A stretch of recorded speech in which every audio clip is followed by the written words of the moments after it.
Mas naging makulay at masaya ang Kalakatsara Festival sa Batangas sa pagdalo roon ng ilang Kapuso stars. Yan ang report ni Paul Hernandez ng GMA Regional TV, Balitang Southern Tagalog. Makulay at masayang tugtugan ang parada sa pagbubukas ng Kalakatsara Festival 2024 sa Calaca City, Batangas. Si Kapuso OST Princess at isa sa Divas of Queendom, Hannah Presillas, ang isa sa mga nagbigay buhay sa pagbubukas ng pista. May song number din si Jeremiah Tiangco. Inabangan din ang performances ng stars ng upcoming GMA Afternoon Prime serye na prinsesa ng City Jail sina Sofia Pablo at Allen Ansay. Masaya kapag mga fiesta, mga festival, so natutuwa kami kapag nakakapunta kami sa mga ganito. Sobrang saya nung pagtanggap nila sa amin. Mabilis lang pero sulit talaga.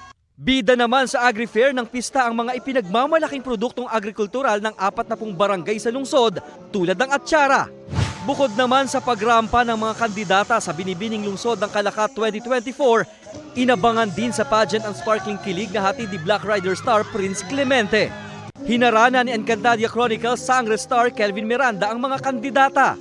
Binighani rin ni Lilat Matias attorney at law star E.A. Guzman ang mga manonood sa kanyang nakakakilig na vocals. Sobrang saya po ng experience dito sa Calaca, Batangas at lahat ng mga tao dito talagang sobrang init ng pagtanggap kaya maraming salamat po. Pasalamat sa opportunity dahil nabigyan tayo ng ganitong klaseng pagkakataon na makapag-perform sa mga taga-Calaca, Batangas. Para sa GMA Integrated News, Paul Hernandez ng GMA Regional TV, Balitang Southern Tagalog, nakatutok 24 oras.